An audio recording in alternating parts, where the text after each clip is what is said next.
Législative 2023, qu'en est-il des invalidés? Nous allons essayer d'en parler dans cette émission avec un invalidé qui a été validé, encore invalidé.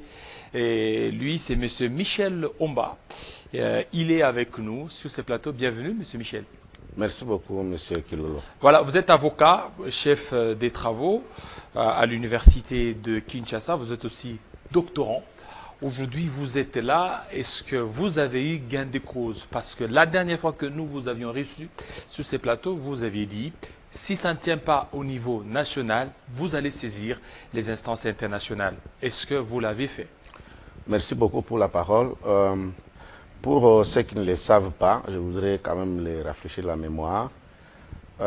Sur 48 députés qui ont été validés par la Cour constitutionnelle à la suite des élections dernières ici, il y a eu 19 qui ont été invalidés pour cause d'état de droit. Et ces 19 députés ont exercé toutes les voies de recours au niveau national, donc au niveau interne.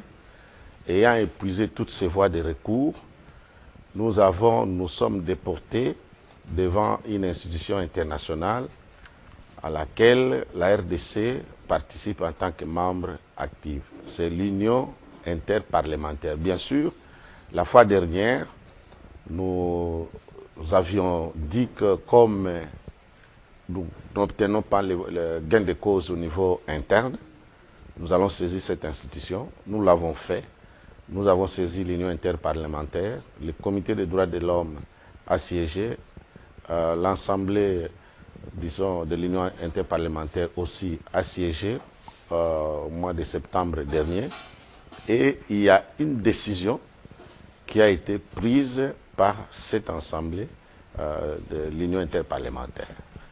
Et la décision, effectivement, qui vient de tomber, vient de reconnaître que la Cour constitutionnelle de la République démocratique du Congo n'aurait dû pas invalider sur fond de l'état de droit les 19 députés qui pourtant avaient déjà été validés par un arrêt de la Cour constitutionnelle et dont les mandats ont été validés également au niveau de l'Assemblée nationale et qui ont même eu à siéger pendant au moins trois mois.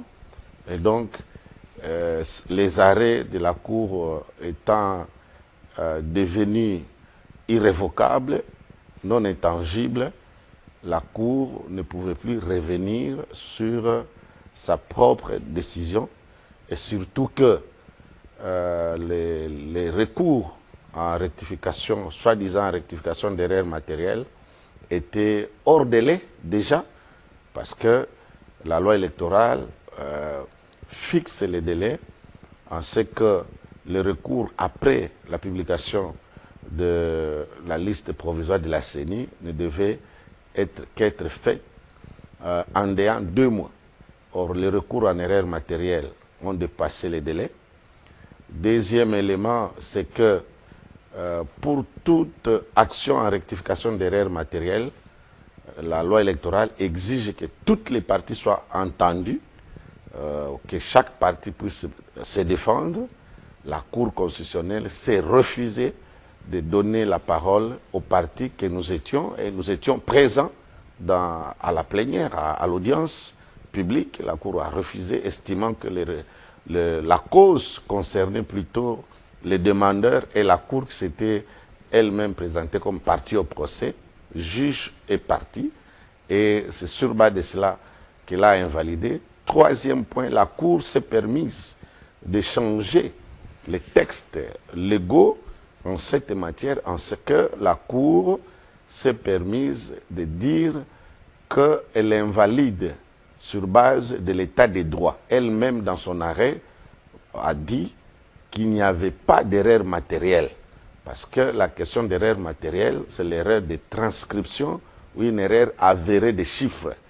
Et la Cour a constaté qu'il n'y avait pas d'erreur matérielle et que plutôt c'était la raison d'état des droits et des droits de la défense qui avait déjà été ébranlée dans nos requêtes lorsque nous avions introduit.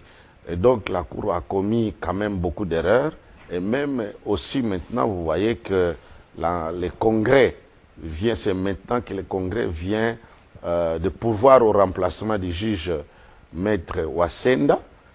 Donc au moment où la Cour avait pris des décisions, au mois d'avril dernier, donc il était hors... déjà la composition était irrégulière. Donc, est-ce que tous ces éléments ont été présentés devant les instances internationales? Effectivement, ce sont ces éléments que nous avons présentés devant le comité des droits de l'homme de l'Union interparlementaire, qui en a présenté à son tour à l'Assemblée générale de l'Union interparlementaire, qui s'est tenue au mois de septembre dernier. Notre délégation était sur place. Nous avons présenté tous ces éléments et l'Union interparlementaire a déploré le fait qu'il y ait ce cycle de violations récurrentes de droits des parlementaires en République démocratique Congo dans chaque cycle électoral, et ceci depuis 2006 jusqu'aux échéances dernières de 2023. Et donc l'Union a vraiment déploré, et c'est pour cette raison que la décision a été prise en notre faveur, demandant à l'Assemblée nationale de la République démocratique du Congo de, n'est-ce pas, réhabiliter les 19 députés qui ont été irrégulièrement évincés. Donc c'est tous les 19 qui ont eu gain de cause au niveau de l'Union interparlementaire? Non, ici je parle en tant que membre de la coordination des 19 députés, mais au niveau de l'Union interparlementaire, sur les 19, nous avons été 13. Nous sommes 13 députés sur les 19 qui se sont présentés devant... Et les autres, les 6 autres? Les 6 autres, il y a une dame que j'ai tais les noms qui est allée seule, mais les 5 autres ne sont pas partis. Mais il y a également d'autres membres, d'autres députés qui viennent plutôt de la contestation de la CENI et qui sont aussi allés là-bas. Il y a 18 députés qui ont été reçus et dont l'Union parlementaire a estimé qu'il fallait réhabiliter. Et sur les 18, nous avons les 13 des invalidés, des validés et invalidés de la Cour constitutionnelle. Donc, ils doivent être réhabilités. Alors, vous ne voyez pas qu'avec ça, ça risque de créer un imbroglio, parce qu'il y a déjà ceux qui ont été acceptés, ils commencent déjà à siéger par la Cour constitutionnelle, et vous êtes là, il y a un nombre qui est fixé, 500 députés, et plus vous, 518, mais vous ne voyez pas que ça sera surchargeant pour la caisse publique? Non, ce n'est pas l'imbroglio. Moi, nous ne demandons pas que nous puissions être à 518 ou plutôt à 513. Ouais. C'est pas cela. Alors vous demandez quoi? Je reviens à la première question d'abord, que je réponde à cette question. Nous avons siégé. Oui. Il ne faut pas que notre démarche soit interprétée comme une démarche diabolique. C'est comme si c'est nous qui venons changer les cours des choses, qui venons embrouiller les choses. Non. Nous avons siégé. D'abord, il faut que l'opinion publique comprenne. Nous avons été validés parmi les 500 députés de la Cour constitutionnelle. Et nous avons siégé pendant 3 mois. Nous avons eu les mandats validés par l'Assemblée nationale, les pouvoirs validés. Nous avons reçu les immunités parlementaires et nous étions dans la procédure. Donc nous sommes les 19 députés régulièrement validés sur la liste définitive de la Cour constitutionnelle sur les 500. Et voilà, ceux qui sont dans l'imbroglio, ceux qui ont troublé les choses, ce sont les 19 autres qui ont été validés sur fond de l'état des droits, pas sur erreur matérielle. Parce que l'arrêt dit clairement, dans tous les 19, il n'y a pas erreur matérielle, c'est seulement l'état de droit. Et nous avons estimé que c'était quand même injuste et grave qu'on puisse invalider quelqu'un sur base de l'état des droits qui est un concept creux, qui ne se définit pas, on ne comprend pas ce que c'est l'état des droits.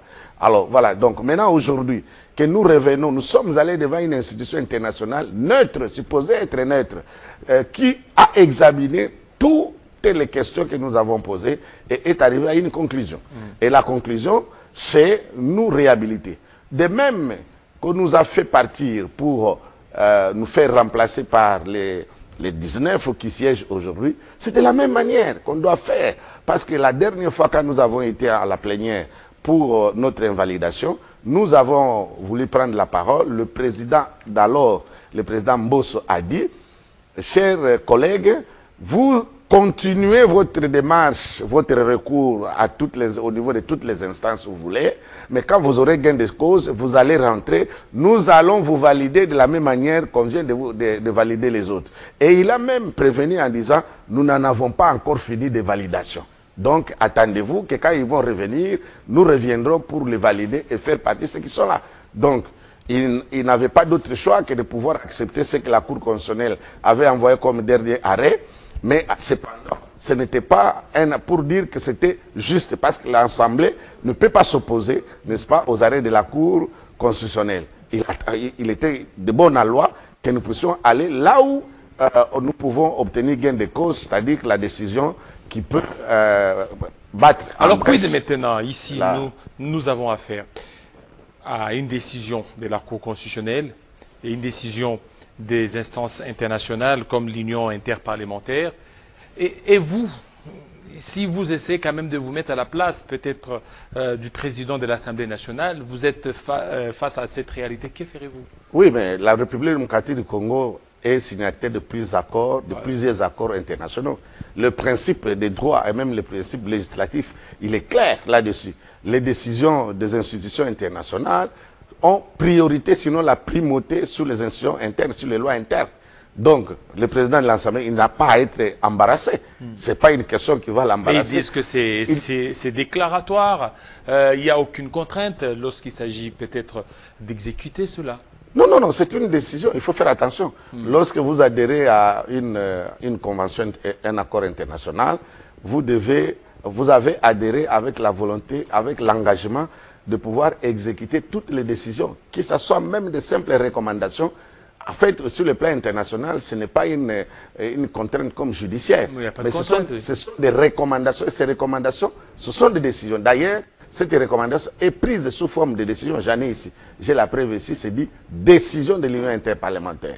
Et lorsque vous êtes membre d'une telle institution, pour la crédibilité et l'image de notre pays, l'Assemblée nationale, la haute institution législative du pays, ne doit que s'incliner. Sinon, qu'est-ce qui va nous rester, n'est-ce pas, de la crédibilité de nos institutions devant les instances internationales? Je ne veux pas entendre cela de Télé 50, parce que vous avez l'ONU, vous allez dire que non, les décisions... Non, au niveau des faits, au niveau de la praxis, vous savez, oui, vous savez bien, au niveau de la praxis, c'est que les décisions internationales souffrent d'exécution. Oui, mais c'est la moralité politique. C'est ça le problème. Il faudra que le politique comprenne. Parce qu'ils disent que c'est déclaratoire, il n'y a aucune contrainte par rapport à ça, ils veulent faire ce qu'ils veulent. La contrainte, c'est votre accord, c'est votre engagement à cet accord-là. Vous êtes membre de l'Union interparlementaire, vous devez exécuter les décisions de l'Union interparlementaire. Sinon, la crédibilité, l'image, vous voyez, quand vous allez lire la décision, l'Union interparlementaire déplore le fait que chaque fois qu'il y a un cycle électoral, il y a toujours des choses pareilles. Et l'Union interparlementaire a adressé un courrier express à l'Assemblée nationale pour demander à ce que l'Assemblée nationale s'exécute parce que nous sommes membres. Et donc, l'Assemblée ne peut pas faire autrement. Elle ne doit que s'incliner devant une telle décision parce qu'elle est membre, c'est sa décision aussi. Est-ce qu'il y a eu des gens qui sont allés saisir l'Union interparlementaire qui ont été déboutés? Oui, il y en a des gens, je vous parle en 2006, il y a les cas Kikukwama, je crois que si j'ai bien articulé son nom, il y a eu d'autres députés qui sont allés avec lui, qui ont été déboutés, les Kikukwama ont été réhabilités. Il y a eu d'autres cas en 2011, je crois. Une instance où il n'y a pas de voie de recours au niveau de l'Union interparlementaire? Non, l'Assemblée siège après... n'est-ce pas, la commission, les comités des droits de l'homme de l'Union parlementaire. C'est d'abord le comité des droits de l'homme qui siège, qui examine toutes les requêtes et adresse des courriers au gouvernement et aux institutions de l'État. Puis c'est l'Assemblée générale, c'est comme l'Assemblée générale de l'ONU, c'est comme donc les parlements des parlements qui siègent. Et c'est toute la crème des parlementaires de l'Union interparlementaire qui se réunit. Ce n'est pas une décision à faire des recours. Il y a plus. C'est le dernier rempart. Comment voulez-vous qu'il y ait encore des recours à l'Union interparlementaire alors que nous avons eu à introduire nos recours ici au niveau... Ça n'a pas tenu. Ça n'a pas tenu. Et le principe des droits devant l'Union interparlementaire voudrait que, avant de saisir l'Union interparlementaire, que vous puissiez terminer, n'est-ce pas, achever toutes les voies de recours au niveau national. Quand vous n'avez pas gain de cause, à ce moment-là, vous allez au niveau international. Et au niveau international, c'est pas que quand vous saisissez l'international, vous avez gain de cause, vous avez tout de suite droit à une décision positive. Non, ça signifie qu'ils vont examiner. Après examen, ils vont rendre une décision au niveau de l'Assemblée. L'Assemblée interparlementaire siège en la plénière. Donc, si la cause n'est pas juste, on rejette. Si la cause est juste, on retient et on prend une décision. Et parmi ceux qui ont saisi, il n'y a pas que les 13. Je vous dis qu'il y a eu 18. Moi, je vous parle au nom des 13, du groupe de 19, 13 qui sont allés là-bas, qui ont gagné. Mais il y en a d'autres qui ont été rejetés. Alors maintenant, ici, ça sera comment, la faisabilité? Bon, ici, c'est pour ça. C'est-à-dire qu'on puisse enlever parmi les 500, 13 pour qu'on vous... Absolument, qu'on puisse les invalider. Nous, on était parmi les 500. On va invalider. On nous a invalidés. Et maintenant que nous avons une décision de dernier recours, on doit les invalider les 13 ou les 19 parce que la décision de l'Union interparlementaire bénéficie à tous les 19. Donc les 19 doivent être réhabilités, nous devons être réhabilités dans nos fonctions en tant que parlementaires. Et les 19 irréguliers qui siègent maintenant au niveau de l'Assemblée doivent céder leur siège pour que nous puissions continuer parce que nous sommes, cela dit en passant que nous sommes les 19 qui réclamons maintenant de rentrer à l'Assemblée. Nous sommes tous de l'Union sacrée. Donc, ce n'est pas les opposants. Nous sommes de l'Union sacrée. Donc, il n'y a pas de problème là. Et ici, vous avez saisi l'Assemblée nationale? Nous avons saisi tour à tour le président de la République démocratique du Congo, chef de l'État, en tant que garant du bon fonctionnement des institutions. Nous l'avons saisi. Nous avons saisi l'Assemblée nationale et c'est là que nous déplorons parce que nous avons saisi l'actuel président avant même qu'il soit élu comme président. Après, les décisions qui sont arrivées de l'Union interparlementaire, l'Union interparlementaire a fait un courrier express et ouvert à l'Assemblée nationale de la République démocratique du Congo. Et nous avons aussi des copies qui sont avec nous ici. Et nous-mêmes, nous avons saisi l'Assemblée, cette institution, l'Assemblée nationale, le président de l'Assemblée nationale. Nous ne comprenons pas jusqu'à présent pourquoi il n'y a pas de réaction. Parce que ce que nous attendons, nous avons même demandé des audiences pour qu'ils puissent recevoir, n'est-ce pas, notre délégation, pour que nous puissions être réhabilités. Et c'est là même avant la clôture de cette session du mois de septembre. Malheureusement, nous n'avons pas encore été appelés. C'est pour cette raison que nous sommes passés par devant votre média pour interpeller, n'est-ce pas, la sagesse du président Vital Kamerhe, que je connais bien, pour qu'il puisse recevoir notre délégation, afin que nous puissions voir dans quelle mesure on peut nous réhabiliter dans nos fonctions en tant que parlementaires élus. Je vous rappelle que nous avons été élus. Moi, j'ai été élu à la Tchangou, et avec plus de 18 600 voix. Et les voix ont été comptées et la Cour a confirmé ces voix-là de tous les 19. Et lorsqu'on nous a invalidés, la Cour a tout simplement dit qu'il n'y a pas erreur matérielle, mais c'est l'état de... C'est une pression politique. Maintenant qu'il y a à l'international, on nous a réhabilités, nous demandons à ce que l'Assemblée nationale, le président Kamerhe puisse comprendre et puisse crédibiliser, redorer l'image de la RDC au niveau des instances internationales en respectant les décisions qui sont prises dans les instances où nous sommes membres et nous avons signé des accords avec cette union interparlementaire. Voilà, il y a une jurisprudence parlementaire, et même vous l'avez évoqué, ça a été même décrié par l'union interparlementaire, qu'à chaque fois qu'il y a les cycles électoraux en République démocratique du Congo, il y a toujours des cas. Mais on s'est rendu compte qu'il y a eu des députés qui ont été validés par l'union interparlementaire, mais ces députés ne siègent pas. Mais ils percevaient leurs émoluments. Est-ce que ça ne sera pas le cas aussi pour vous? Bon, ça est-ce que vous accepteriez aussi que vous soyez dans ce cas? Non, ça c'est une solution peut-être qui a été trouvée, une solution politique. Nous avons gagné un procès. D'abord, nous avons gagné un procès ici, devant la Cour constitutionnelle. Nous venons de gagner devant l'Union interparlementaire.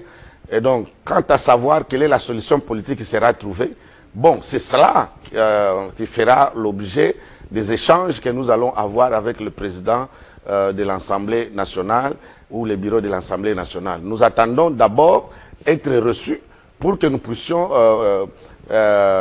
mettre à l'ordre du jour les points, les termes de référence des échanges, des discussions que nous allons avoir. Donc, les solutions politiques, ce n'est pas exclu, mais ce que nous réclamons, nous, c'est être réhabilités dans nos fonctions en tant que députés nationaux, parce que nous avons été élus et la Cour ne nous a pas démontré le contraire. Donc jusque-là, au niveau de la présidence, aucune réaction. Au niveau de l'Assemblée nationale, mêmement. Et maintenant, où est-ce que maintenant vous en êtes? Bon, au niveau de la présidence, il n'y a pas de réaction. Ça, je dis non. Il y a eu, nous avons été invités plus de 2 fois par le directeur de cabinet. Malheureusement, il était en voyage. Donc, l'un des conseillers principaux nous a dit qu'il faut attendre qu'il puisse revenir. Certainement, le dossier lui aurait été confié par le chef de l'État, parce que nous, on a écrit au chef de l'État. Mais c'est au niveau de l'Assemblée nationale. Nous, on est politique, on est parlementaire. La présidence, ça n'a rien à voir avec l'Assemblée nationale. Nous, ce que nous réclamons, c'est d'être reçus par le président Kamere, le bureau de l'Assemblée nationale, avec lesquels nous allons échanger.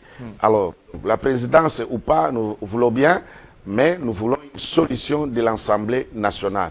Il ne faudra pas qu'on puisse nous fatiguer. Nous venons de très loin. On vient de l'Union interparlementaire de Genève. Bon, il ne faudra pas vraiment que les députés aient l'impression qu'il y a une mauvaise foi, la mauvaise volonté politique, n'est-ce pas, des autorités qui sont appelées à régler un peu, n'est-ce pas, les bémols politiques entre les parlementaires, entre les institutions. Alors, vous n'allez pas connaître peut-être le même sort des députés de 2006-2007, en fait 2006, les députés de 2018, hein, qui sont allés au niveau de l'Union interparlementaire, mais qui jusque-là sont restés sans pour autant siéger. Ou bien vous vous attendez juste à une solution politique? Non, mais ça, ce ne sont pas des éloges à mettre dans les comptes de nos institutions. C'est grave, ça. Donc, c'est vrai que ces députés, il y en a qui, jusqu'à présent, qui ont gagné, mais qui, jusqu'à présent, sont en train d'attendre, n'est-ce pas, une solution. Mais moi, je ne pense pas que nous sommes dans le même cas, parce que maintenant, c'est un autre régime, le régime de l'état de droit, avec un président attentif, qui comprend les choses, avec une justice qui commence à aller. Donc, je ne pense pas qu'on va nous mettre dans le même lot que c'est d'un régime qui est déjà passé. Il faudra que nous puissions montrer le contraire. Donc, maintenant, là, nous attendons que le président Kamere nous reçoive. D'ailleurs, je vous informe que si, en 2006, ceux qui sont allés à l'Union interparlementaire ont eu gain de cause, c'est avec Vital Kamere. C'était toujours le président Vital Kamere, avec sa sagacité, qui a su donner une solution. Et nous pensons qu'il n'a pas tari, n'est-ce pas, de sagesse pour qu'aujourd'hui, nous puissions également être réhabilités, avoir peut-être la même solution ou une solution intermédiaire, alternative à ce que les autres ont eu en 2006. Je ne parle pas des autres. Alors, aujourd'hui, on vous a vu jusque-là, Vital Kamere, il est un peu hésitant pour vous recevoir. Alors, quels sont vos moyens d'action? Vous allez descendre dans la rue pour demander à ce que vous soyez reçu ou qu'il y ait une autre solution? Non, à notre niveau de député, on ne va pas descendre dans la rue. D'abord, nos bases respectives nous attendent. Il faut savoir que nous sommes des leaders d'opinion. Si c'est une volonté, une mauvaise foi de nous fermer la porte, nous allons rendre compte à nos bases. Et la base pourra réagir de sa façon. Ça, c'est un. De deux, nous ne pensons pas que nous n'aurons pas gain de cause. Peut-être que les gens sont un peu très occupés avec beaucoup de choses, mais nous savons que nous serons reçus et nous aurons encore d'autres points de presse. Le collectif que je représente ici est en train de préparer un grand point de presse pour expliquer tout ce qu'il y a eu comme méandre dans ce feuilleton des validés et des invalidés de la Cour constitutionnelle, maintenant validés par l'Union interparlementaire. Donc il y a beaucoup d'actions, il y a plusieurs actions que nous allons mener simultanément à l'interne, mais il ne faut pas oublier également à l'international. Nous allons continuer. Il n'y a pas que l'Union interparlementaire. Nous pouvons encore aller, même à l'ONU. Même, il y a beaucoup d'instances que je ne vais pas dévoiler ici. Donc nous pouvons continuer, mais nous n'avons pas l'intention de jeter un discrédit aux institutions de notre pays. C'est pourquoi nous continuons à croire que cette seule décision de l'Union interparlementaire suffit aujourd'hui pour interpeller et nous faire réhabiliter par les autorités du pays. Voilà, merci. Merci beaucoup, Monsieur Michel Omba. Vous êtes avocat, chef des travaux, doctorant à l'université de Kinshasa. Voilà. Nous espérons que Vital Kamerhe et d'autres instances pourront certainement répondre positivement à vos démarches. Merci. C'est moi qui vous remercie. Ça n'est fini, fidèles téléspectateurs. Restez branchés sur Télé 50. À très bientôt.